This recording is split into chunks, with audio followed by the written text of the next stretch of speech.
The will reading was held on a Thursday afternoon in the back room of a law office that smelled like old paper and carpet that had seen too many difficult conversations. My grandmother's attorney, Mr. Hollins, sat at the head of the table with a file folder and the careful expression of a man who had done this many times and understood that the room was never really about the paperwork. My family arranged themselves on both sides of the conference table with the particular efficiency of people who had already been discussing the outcome privately for several weeks. The house went to my uncle Raymond, assessed value $430,000. He nodded and wrote something in a small notebook he had brought. The savings account split between my mother and my uncle, $62,000 each. My mother pressed her lips together in the careful way she had when she was pleased but trying not to show it. The jewelry divided among the cousins according to a list my grandmother had prepared. This took several minutes and caused one brief argument about a bracelet that was quietly resolved. Then Mr. Hollins cleared his throat. "There is one additional item," he said. He looked up from the file and found me at the far end of the table. "A locked wooden box, handmade. Your name is carved on the lid, Clara. Your grandmother left specific instructions that it was to be given to you privately after the reading." My Uncle Raymond looked at the box on the small side table. I had not even noticed it until that moment, and laughed. A genuine, unbothered laugh. "Of course she gets the trinket box," he said. Not unkindly, just dismissively, the way you say something you believe completely. A few people smiled. Even Mr. Hollins looked at his papers for a moment. I said nothing. Nobody asked what was inside it.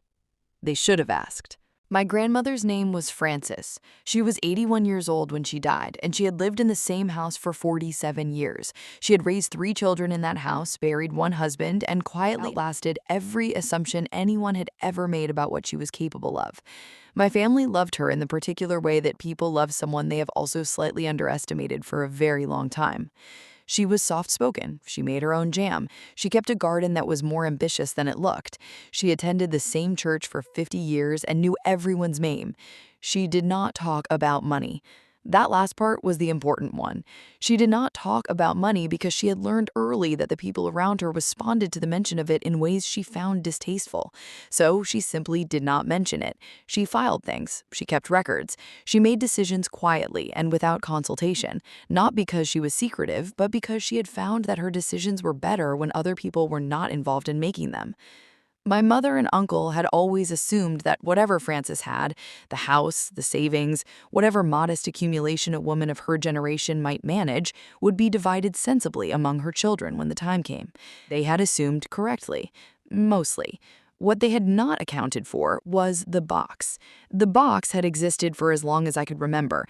It sat on the second shelf of my grandmother's study beside a photograph of her and my grandfather from 1971 and a small ceramic bird I had given her when I was 7.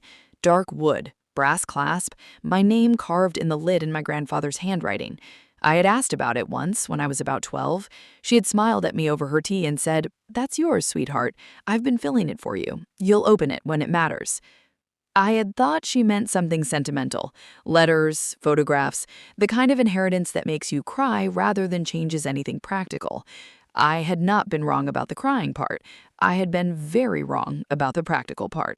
After the will reading, Mr. Hollins waited until everyone else had filed out of the conference room. He placed the box on the table in front of me and set a small brass key beside it. "Your grandmother asked that you open this privately," he said. "She also asked me to tell you one thing before you did." He looked at me steadily. "She said, 'Everything in that box is yours and yours alone. It has been legally structured that way for 22 years. If anyone tells you otherwise, they are wrong, and you should call me immediately.'" I picked up the key. I thanked him. I put the box under my arm and carried it to my car. I drove to my apartment. I made tea. I sat at my kitchen table for a very long time, just looking at the box. Then I turned the key.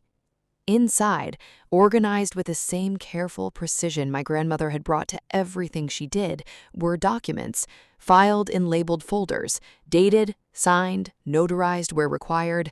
The first folder, an investment account statement. My grandmother had been making small, consistent deposits into a brokerage account in my name since I was 7 years old, the year she bought the box, the year she started filling it. 22 years of patient, invisible investment. The current balance on the statement was $417,000. I read it twice. Then I turned to the second folder, a property deed, a small commercial unit in a building 3 streets from her house, purchased 11 years ago, currently tenanted, annual rental income clearly documented, assessed value $230,000. Third folder, a life insurance policy, beneficiary my name, policy value $150,000. I sat at my kitchen table for a very long time. Outside, the evening was completely ordinary. Inside, I was trying to understand what my grandmother had built, quietly, year by year, folder by folder, while everyone around her thought she was tending her garden and making jam and simply living the modest life of a modest woman. She had been doing something else entirely. She had been building a wall around me for 22 years. I called Mr. Hollins the following morning. I had questions, practical ones, about the account transfer, about the property deed, about what steps came next. He answered each one patiently and confirmed what the documents had already made clear. Everything was in order. Everything had been in order for a very long time. My grandmother had been methodical in a way that suggested she had anticipated every question and pre-answered it through proper legal channels before it could be asked. She was very specific, Mr. Hollins said. She came in to update the arrangements every few years. The last time was 14 months ago. She wanted everything current. She was very clear that nothing in the box was part of the estate, and therefore not subject to any agreement made by any other family member. She had structured it so it was untouchable, not hidden, not fraudulent, simply separate, simply hers to give, and she had been giving it to me one careful deposit at a time for over 20 decades. I called my mother that afternoon. I told her simply that the box had contained some documents she might find interesting and that I had spoken with Mr. Hollins about them. She asked what kind of documents. I told her an investment account, a property deed, and a life insurance policy, all in my name. Total approximate value just under $800,000. The silence lasted so long I checked to see if the call had dropped. Then my mother said very quietly, "She never mentioned any of this." "No," I said, "she didn't." Another silence. "To all of us?" "Just to Mr. Hollins," I said, "and now to me." My uncle called 20 minutes later. His voice had a careful quality, not quite the comfortable dismissal of the trinket box comment, but something trying to locate itself. He asked if we could have a conversation about the arrangements, about fairness, about what grandmother would have wanted. I told him I would think about it. I thought about it for exactly as long as it took me to remember that he had laughed. I did not share any of it. Not the account, not the property, not one document from any folder my grandmother had spent 22 years carefully assembling. Not because I was cruel, because she had not asked me to share it. She had built it specifically for me, and she had done so with a clear understanding that the people around her would have had opinions about that choice if they had known about it. She had protected it from their opinions by simply not telling them.